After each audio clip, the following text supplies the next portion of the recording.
दर्शक बंधु भारतीय सीमार वृद्धि पाउथिबा युद्ध भली परिस्थिति केवल देशर सुरक्षा को नुहे बरं क्रिकेटर सबुठारु बड़ महोत्सव आईपीएल 2025 को मध्य दोहलाई देछि। पाकिस्तान क्षेपणास्त्र एवं ड्रोन आक्रमण पर भारतर प्रतिशोधमूलक कार्यानुष्ठान समग्र परिवेश को उत्तेजनापूर्ण कर देछि। एभली परिस्थिति रे खेलाड़ी सुरक्षा को नहीं प्रश्न उठिबा आरंभ होइछि एवं विदेशी खेलाड़ी माने देश को फेरिबाकू इच्छा प्रकाश करिसेंति। तेबे धर्मशाला रे चलथिबा मैच समय रे होइतिबा आक्रमण एही भय को आहुरी घनीभूत करिथिला, जहा परे विदेशी खेलाड़ी माने मध्य एहा उपरे एक आश्चर्यजनक बयान दैछंती। दर्शक बंधु संपूर्ण खबर जानिबा पई ए वीडियो को शेष पर्यंत देखंतु एवं जदि आपण मध्य आईपीएल रो प्रशंसक तेबे ए वीडियो को निश्चित भाव में लाइक करंतु। बंधुगण भारतीय सहर गुड़िकरे पाकिस्तान रो ड्रोन एवं क्षेपणास्त्र आक्रमण पर भारतीय सेनार प्रतिशोध दुई देश मध्य उत्तेजना वृद्धि करिछि।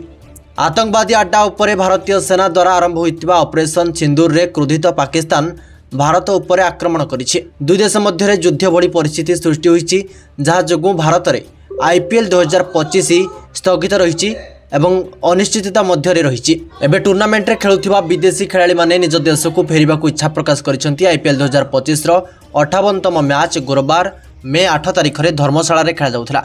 एही समय रे पाकिस्तान अनेक सीमांत राज्य रे भारत विरुद्ध रे अभियान आरंभ करिथिला। शहर गुड़िक उपरे ड्रोन एवं क्षेपणास्त्र सहायता रे आक्रमण करा जाइथिला। एही समय रे हिमाचल प्रदेश रो धर्मशाला रे पंजाब किंग्स एवं दिल्ली कैपिटल्स मध्य रे मैच चलिथिला, किंतु शीघ्र मैच बंद हो गला एवं तापरे यहाको बातिल घोषणा करागला। सेबेठारु टूर्नामेंट जारी रखिबा उपरे प्रश्न उठा जाइतिला। आ एबे खबर आसीछि जे आईपीएल 2025 को संपूर्ण भाव में स्थगित रखा जाइछि। यार अर्थ हेउछि एबे आउ कोनोसी मैच खेला जिवो नाही। गुरुवार राति रे ही बीसीसीआई एवं आईपीएल गवर्निंग काउंसिल रो एक जरूरीकालीन बैठक आरंभ होइतिला, जेउथरे टूर्नामेंट को किछि समय पई स्थगित रखिबाकू निष्पत्ति नै जाइतिला। ए समय आईपीएल रे खेलुथिबा विदेशी खेलाड़ी माने निज घर को फेरिबाकू चाहुथिले। विदेशी खेलाड़ी माने वर्तमान रो परिस्थिति को दृष्टि रखी से निज देश को फेरिबाकू इच्छा प्रकाश करिसेंती एवं किछि आश्चर्यजनक बयान मध्ये दैछंती। मिचेल स्टार्क जे दिल्ली कैपिटल्स पई खेलुछंती से एक विवृत्ति देई कहिथिले, मु सब बेले भारत रे क्रीडा उपभोग करिछि। एठारे लोक परिवेश सब किछि चमत्कार, किंतु वर्तमान रो परिस्थिति एपरि जे जणे खेलाड़ी भाव में खेल उपरे ध्यान दिया जाय परिबो नाही। यह करिबा कष्टकर होई गलानी।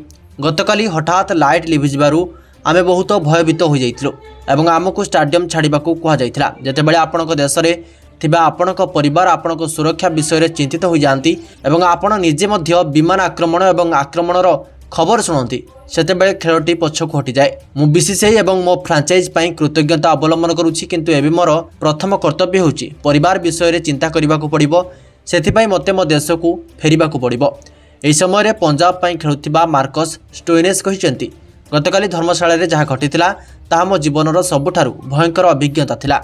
लाइट बंद, विशृंखला एवं तापरे स्थानांतर। मु केबे कल्पना करिनथिले जे क्रिकेट खेलिबा समय रे मु एपरि परिस्थितिर सम्मुखीन हेबी। मु ऑस्ट्रेलिया बोर्ड सहित जोगाजोग करूछि। मु एठारे अछि सत, किंतु फेरिबा पई विकल्प अनुसंधान करूछि। या परे फिल सल्ट आरसीबी रो विस्फोरक बैट्समैन कहिथिले, आमे खेलाड़ी ना सैनिक, आमे युद्ध क्षेत्र रे नाहु, आमे एक खेल पड़िया रे अछु। किंतु जेतेबेले भूमि मध्य सुरक्षित मने हुए नाही, प्रश्न उठे। मु आशा करुछि परिस्थिति शीघ्र स्वाभाविक हेबो, जहाँ द्वारा आमे पुणी थरे क्रिकेट खेली परिबु। गतकाली धर्मशाला रे जहाँ घटिथिला ताहा हम समस्तଙ୍କୁ भयभीत करि दैथिला। लखनऊ सुपर जायंट्स रो जने गुरुत्वपूर्ण सदस्य निकोलस पुरन कहिसंती जे क्रिकेट एक आग्रह, किंतु सुरक्षा ताठारु ऊर्ध्वरे रहिबो। आमे एठाकू खेलिबाकू आसीछु, युद्ध देखिबाकू नुहे। मो स्त्री एवं सबुबेले मो पई भयभीत हेउछंती। मु चाहे नाही जे से आ प्रत्येक खबर रे भयभीत हुंतु। मु वेस्टइंडीज फेरिबाकू चाहुची। या परे आंध्रे रसेल भावप्रवण होई कहिले, आईपीएल एवं भारत मोर द्वितीय घर, किंतु जेतेबेले घरर छात उपरे विपद माड़ी आसे बाहरे रहिबा कष्टकर होई पड़े। मु चाहे प्रत्येक खेलाड़ी सुरक्षित अनुभव करंतु। आज आमे क्रिकेटर सत, किंतु प्रथमे आमे जणे मनीष, तेणु मु यथाशीघ्र मो परिवार पाखकू जीवाकू चाहुची। एही समय गुजरात पई खेलुथिबा जोस बटलर कहिसंती, बीसीसीआई सर्वदा खेलाड़ीकर सुरक्षार जत्न नैछि, किंतु एथर कथाटी भिन्न। यह केवल क्रिकेट विषय रे नुहे, यह हेउछि कलंकीर छाया। परिस्थिति स्वाभाविक हेले मु यथाशीघ्र इंग्लैंड फेरिबाकू चाहुची। मु फेरिबा विषय रे विचार करिबी। बंधुगण, ए वक्तव्य गुड़िकरू यह स्पष्ट जे आईपीएल रे खेलुथिबा विदेशी खेलाड़ी माने वर्तमान परिस्थिति को नहीं बहुत भयभीत अछंती। ए विषय रे आपण मानकर मतामत कोन? दयाकरी गोटे कमेंट करी आपण मानकर मतामत दियंतु।